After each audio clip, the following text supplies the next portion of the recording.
రిజర్వేషన్ల శాతాన్ని బీహార్ ప్రభుత్వం పెంచుతూ 50% ఉన్నటువంటి రిజర్వేషన్లను సుమారు 65% పెంచుతూ బీహార్ ప్రభుత్వం నిర్ణయం తీసుకుంది. అయితే బీహార్ ప్రభుత్వం తీసుకున్నటువంటి నిర్ణయాన్ని పాట్నా హైకోర్టు స్టే విధించడంతో బీహార్ ప్రభుత్వం అలాగే ఆల్ ఇండియా ఓబీసీ సంబంధించిన ఆర్గనైజేషన్స్ సుప్రీంకోర్టులో సవాల్ చేశాయి. పాట్నా హైకోర్టు ఇచ్చినటువంటి తీర్పును సవాల్ చేశాయి. ఈరోజు విచారణ చేపట్టినటువంటి సిజే బెంచ్ ధర్మాసనం ఈ పిటిషన్ను విచారణకు స్వీకరించింది. అసలు ఈరోజు ఏం జరిగింది, బీహార్ పాట్నాకు సంబంధించి హైకోర్టు ఇచ్చినటువంటి తీర్పును ఎందుకు వీరు వ్యతిరేకిస్తున్నారో వారితో మాట్లాడేటువంటి ప్రయత్నం చేద్దాం. మనతోటి జస్టిస్ ఈశ్వరయ్య గారు ఉన్నారు.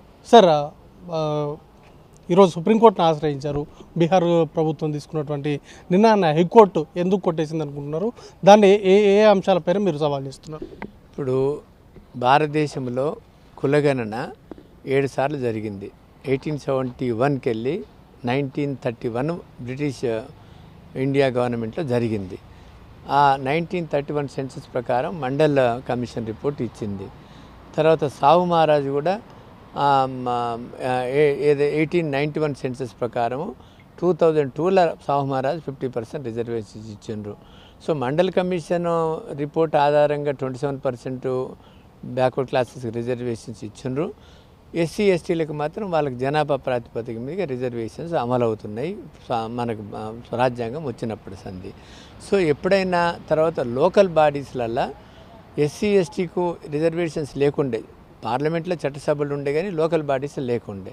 దానికి అప్పుడున్న కాంగ్రెస్ గవర్నమెంటు రాజ్యాంగం మనం ఎమెండ్ చేసి 242T6 242D6 అని లోకల్ బాడీస్లో కూడా ఎస్సీ ఎస్టీలకు వాళ్ళకి జనాభా ప్రతిపాదనగా రిజర్వేషన్స్ కల్పించాలి. బీసీలకు మాత్రం ఏ రాష్ట్ర ప్రభుత్వాలు వాళ్ళకు చట్టం చేసి వాళ్ళకు రిజర్వేషన్స్ కల్పించాలన్నప్పుడు 1994 పంచాయతీరాజ్ ఏపీ పంచాయతీరాజ్ యాక్ట్ ప్రకారం మనకు ఆంధ్ర తెలంగాణ ఉమ్మడి రాష్ట్రం ఉన్నప్పుడు 34% లోకల్ బాడీస్లలో రిజర్వేషన్స్ వస్తుండే.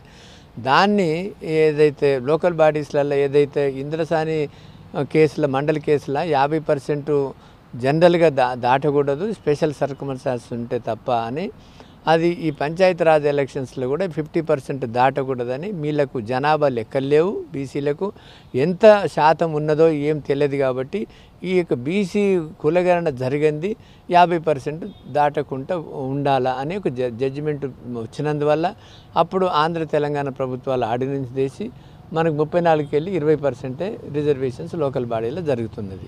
ఇప్పుడు దాన్ని కులగణన అనేది భారతదేశంలో 31 తర్వాత ఫస్ట్ టైము 2011లో సోషియో ఎకనామిక్ కాస్ట్ సెన్సెస్ అప్పుడున్న సామాజిక పార్టీల యొక్క ఒత్తిడితోని అప్పుడున్న ప్రభుత్వము 2011 కులగణన చేసింది. కానీ అది ఆ కులగణనని ప్రచారం చేస్తే ప్రచురిస్తే అసలు విషయం బయటపడుతుంది, రిజర్వేషన్స్ పెంచాల్సి వస్తుందని సక్సెసివ్ గవర్నమెంట్స్ ఏ గవర్నమెంట్ వచ్చినా కూడా దాన్ని ప్రచురింపబడలేదు. కాబట్టి ఇప్పుడు ఒక జాతీయ విధానములనే కులగణన చేస్తేనే మీకు సపోర్ట్ ఉంటుందని బీసీ ఆర్గనైజేషన్స్ అన్నీ ఒత్తిడి చేయడం.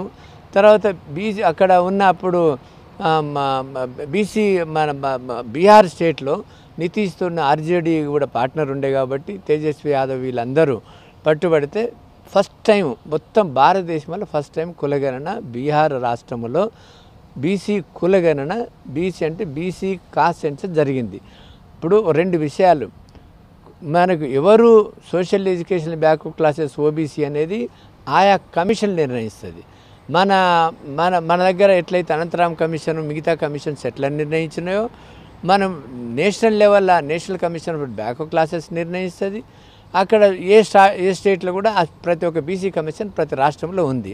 సో ఆ రాష్ట్రంలో ఉన్న బీసీ కమిషన్లన్నీ ఇన్ని బ్యాక్వర్డ్ కులాలు ఇంతమంది ఎక్స్ట్రీమ్లీ బ్యాక్వర్డ్ క్లాసెస్ అని ఒక కులగణన జరిగింది. ఆ కులగణన జరిగిన తర్వాత దాన్ని కూడా బీహార్ హైకోర్టులో క్వశ్చన్ చేసిండ్రు.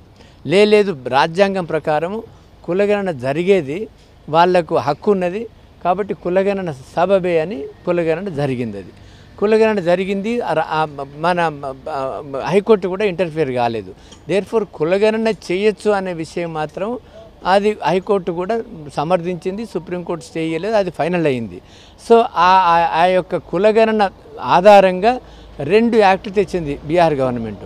ఒకటేమో సోషల్లీ ఎడ్యుకేషనల్లీ బ్యాక్వర్డ్ క్లాసెస్కు విద్యా admissions in the education institutions పెంచింది అది. ఇంకొకటేమో ఉద్యోగాలను పెంచింది. 50%కి వెళ్ళి 65% చేసిండ్రు. ఎస్సీ పాపులేషన్ 20 ఉంటే 20 ఇచ్చినారు, ఎస్టీకి 2 ఉంటే 2 ఇచ్చినారు, బీసీలకు మాత్రం 43 63% ఉంటే 43 65% 43 ఇచ్చినారు. మొత్తం 65% ఇచ్చినారు. ఈ 65%ని బీసీల కులాలు ఎంత ఉన్నది? 85% ఎస్సీ ఎస్టీ బీసీలు ఉంది. 85%కు 65% ఇచ్చిండ్రు. దాన్ని వీళ్ళు సంపన్న వర్గాల వారు క్వశ్చన్ చేసినారు. క్వశ్చన్ చేసి వాళ్ళకు 10% ఈడబ్ల్యూఎస్ 5% ఉన్న వాళ్ళకి 10% రిజర్వేషన్స్ ఇచ్చినారు. తర్వాత మిగతా అన్ని రిజర్వేషన్స్ ఉన్నా కూడా ఈ ఓపెన్ కాంపిటీషన్లు ఇవి తగ్గుతాయని వాళ్ళు క్వశ్చన్ చేస్తే అక్కడున్న ఇప్పుడు జ్యుడిషియరీ అంతా కూడా ఎక్కువ లేకపోతే సంపన్న వర్గాల వారు ఉంటారు, బ్రాహ్మణ్సే ఉంటారు కాబట్టి వాళ్ళు అతను కొట్టేసినారు. ఇది ఒక తప్పుడు విధానంతో ఇంద్రసానిని అర్థం చేసుకోకుండా, రాజ్యాంగాన్ని అర్థం చేసుకోకుండా, తర్వాత సామాజిక యొక్క ఉన్నత ఫండమెంటల్ సూత్రాలకు విరుద్ధంగా ఆ జడ్జిమెంట్ ఇచ్చింది. కాబట్టి బీహార్ సర్కారు కూడా గట్టిగా ఈరోజు సొలిసిటర్ జనరల్ తుషార్ మెహతా గారు, ఇంకో అతను సీనియర్ అడ్వకేట్ అపీర్ అయినాడు వాళ్ళు. So all India backward class federation తరఫుకి వెళ్ళి కూడా నేను ప్రెసిడెంట్, వర్కింగ్ ప్రెసిడెంట్ అన్సరాజ్ కలిసి వేస్తే నేనే వాళ్ళతో పాటు అరుగు చేసినాను. సో 3 జడ్జిలు, చీఫ్ జస్టిస్, తర్వాత ఇంకొక 2 జడ్జిలు, 3 జడ్జిలు కలిసి ఇది చాలా రాజ్యాంగబద్ధమైన ఇష్యూస్ ఉన్నాయి కాబట్టి దీన్ని మేము అనుమతిస్తున్నాము. సో లీవ్ గ్రాంట్ చేస్తున్నాము కాబట్టి ఇది రెగ్యులర్గా అప్పీల్గా అవుతుంది. స్టే మాత్రం ఇప్పుడు మేము ఇవ్వలేము, తర్వాత మీరు చూడొచ్చును అని ఇప్పుడు ప్రస్తుతానికి స్టే ఇవ్వలేదు. కానీ అది అడ్మిట్ అయింది. అడ్మిట్ కావడం అనేది ఇప్పుడు భవిష్యత్తు రాజకీయం అంతా కులగణన మీద జరుగుతుంది. ఈ ఎన్డీఏ ప్రభుత్వం కులగణన చేసలేదు. ఇప్పుడు ఇండియా ప్రభుత్వం మాత్రము ఇండియా గఠబంధన్ మాత్రం మేము కులగణనం సెంట్రల్ లెవెల్లో చేస్తాము, స్టేట్ లెవెల్లో చేస్తామని వాళ్ళు ప్రామిస్ చేసినారు, చేస్తూ ఉన్నారు. కాబట్టి ఈ లోపల గవర్నమెంట్ పడిపోయి ఇండియా గఠబంధన్కి సపోర్ట్ చేసిన అంటే ఈ లోపలనే కులగణన స్టార్ట్ అవుతుంది. లేకపోయే వరకు నెక్స్ట్ జనరల్ ఎలక్షన్స్లో సామాజిక స్పృహ ఉన్న పార్టీలు మాత్రమే గెలుస్తాయి. కులగణన మాత్రం నెక్స్ట్ జనరల్ ఎలక్షన్స్లో తప్పకుండా జరుగుతుంది. బడుగు బలహీన బీసీ వర్గాలకు మాత్రం న్యాయం జరుగుతుంది. సార్, ఇప్పుడు సుప్రీంకోర్టు గైడ్లైన్స్ ఉన్నాయి, 50% రిజర్వేషన్ పెరగకూడదు, ఆలోపే రిజర్వేషన్లు అమలు చేయాలనేది స్పష్టంగా ఉంది. ఒక తమిళనాడుకు మాత్రం అప్పుడు ఉన్నటువంటి పరిస్థితుల నేపథ్యంలో తమిళనాడు రాష్ట్రానికి మాత్రం మినహాయింపు ఉంది. బట్ మిగతా అన్ని రాష్ట్రాలు కూడా 50% రిజర్వేషన్ల లోపే అమలు చేస్తున్నాయి. అది ఏ మేరకు ఓవర్కమ్ అయ్యేటువంటి అవకాశాలు ఉన్నాయి? ఇప్పుడు తమిళనాడు గవర్నమెంట్లో 69% రిజర్వేషన్స్ ఉన్నాయి. అంటే 50% బీసీలకు ఉంది, 18% ఎస్సీలకు ఉంది, 1% ఎస్టీలకు ఉంది, 69% అమలు అవుతుంది. అది అమలు అవుతుంది. ఇంద్రసాని కంటే ముందుగానే మండల్ కమిషన్ కంటే ముందు నుంచే ఉన్నాయి, అది డిస్టర్బ్ చేయలేదు. వాళ్ళేమన్నారు 50% క్యాప్ దాటొచ్చు, అందులో ప్రత్యేక పరిస్థితులు ఉంటే దాటొచ్చు అని అన్నారు. ప్రత్యేక పరిస్థితులు ఏంటి? ఇప్పుడు మనకి ఫర్ ఎగ్జాంపుల్ ఎస్సీ ఎస్టీలు ఉన్నారు, 100% ఏజెన్సీలో వాళ్ళే ఉంటారు. 100% ఎస్టీలు ఉంటే 100% వాళ్ళకే పోతాయి. కాబట్టి మొత్తం 100% ఉండకూడదు, కొంచెం రిలాక్స్ చేయాలని మన ఎస్టీ ఏజెన్సీల తెలంగాణలో కూడా ఒక జడ్జిమెంట్ వచ్చింది. కానీ జనాభా ప్రాతిపదిక కొంతవరకు, కానీ ఇంత అని 60% ఉండాలన్నా 70 ఉండాలన్నా ఇదమిద్దమైన ఒక సంఖ్య మాత్రం సుప్రీంకోర్టు నిర్ణయించలేదు, రాజ్యాంగం నిర్ణయించలేదు. పరిస్థితులను బట్టి ఇప్పుడు నార్త్ ఈస్ట్ స్టేట్స్లో ఉన్నాయి, మొత్తం రిజర్వేషన్స్ వాళ్ళకే పోతాయి, 100% పోతాయి వాళ్ళకు. ఎందుకంటే అక్కడ బీసీలు లేరు కాబట్టి, బీసీలు లేని రాజ్యంలో అన్నీ వాళ్ళకే పోతాయి. కాబట్టి 100% అనేది ఒక హార్డ్ అండ్ ఫాస్ట్ రూల్ లేదేమి. కాబట్టి దాన్ని అధిగమించడానికి కులగణన కావాలని అంటున్నాం. కులగణన ఉంటే మనం 50% దాటొచ్చును. ఒకవేళ 50% ఇట్లనే మరి మొండిగా మనకు సుప్రీంకోర్టు హైకోర్టులు కూడా ఉంటే మాత్రము ఖచ్చితంగా మనం రాజ్యాంగానే మనము సవరించుకొని మనకు ఖచ్చితంగా 50% క్యాప్ని తీసేయడానికి ప్రభుత్వాలు పనిచేస్తాయి. అది లాభం జరగబోతుంది.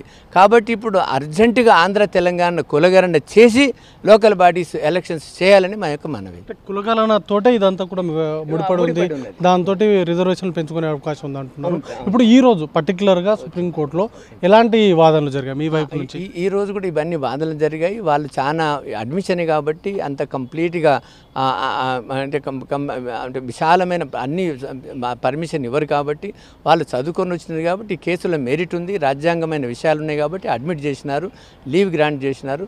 సెప్టెంబర్లో మళ్ళీ దాన్ని వేయబోతున్నారు. కాబట్టి అది మరి ధర్మాసనం 3కా 5కా 9కా ఎట్లా దానికి ఒక లార్జర్ బెంచ్కి వెళ్ళే అవకాశాలు ఉన్నాయి. దీని మీద ఎన్నో భారతదేశం యొక్క మొత్తం రాజ్యాంగ విషయాలే, సామాజిక న్యాయ విషయాలు ముడిపడి ఉన్నాయి. ఇది most public interest litigation. Sir అంటే సెప్టెంబర్లో పెద్ద విచారణకు వచ్చినప్పుడు మీ తరపున ఎలాంటి అంశాలను స్ట్రెచ్ చేయబోతున్నారు? మేము ఇది లీగల్ బాటిల్ ఇది, కానీ మేము వేరే మనకు సామాజికంగా కూడా ఒక పెద్ద ఒక ప్రదర్శనలు చేస్తాము, మోటివేట్ చేస్తాము, జాగృతి పరుస్తాము, అన్ని పార్టీల యొక్క మద్దతు కూడా కూడగలుపుకొని వెళ్తాము. కాబట్టి కులగణన చేయాలనేది కాంగ్రెస్ పార్టీలో నేషనల్ పార్టీ ఉంది కాబట్టి లోకల్ పార్టీస్ను కూడా తూచి తప్పకుండా రాహుల్ గాంధీ ఇచ్చినటువంటి ఒక నినాదము లోకల్ పార్టీలు కూడా అమలు చేయాలా, రాద్ధాంతం చేయొద్దు, డిలే చేయొద్దు ఆంధ్ర తెలంగాణ అని కూడా మేము డిమాండ్ చేస్తున్నాం. Okay sir, thank you. ఇది ఓవరాల్గా చూస్తే ఈరోజు సుప్రీంకోర్టు ఈ బీహార్ ఇచ్చినటువంటి పాట్నా హైకోర్టు ఇచ్చినటువంటి తీర్పును సవాల్ చేస్తూ దాఖలైనటువంటి పిటిషన్ను అడ్మిట్ చేయడము, రానున్నటువంటి రోజుల్లో అది లార్జర్ బెంచ్ కూడా వెళ్ళేటువంటి అవకాశం ఉన్న నేపథ్యంలో ఒకవైపు లీగల్గా పోరాటాలు చేస్తూనే మరోవైపు బీసీ వర్గాల్లో కూడా చైతన్యం నింపేందుకు అవసరమైనటువంటి కార్యక్రమాలు చేయబోతుండడంతో పాటు రాజకీయంగా అన్ని పార్టీల మద్దతు అన్నది కూడా కూడగట్టుకొని ఓబీసీ వర్గాలకు మేలు చేకూర్చేలాగా తమ కార్యాచరణ ఉంటుందంటూ కూడా మాజీ జస్టిస్ ఈశ్వరయ్య చెప్తా ఉన్నారు. వీడియో జర్నలిస్ట్ నాగరాజ్తో మదార్ V6 న్యూస్, న్యూఢిల్లీ నుంచి.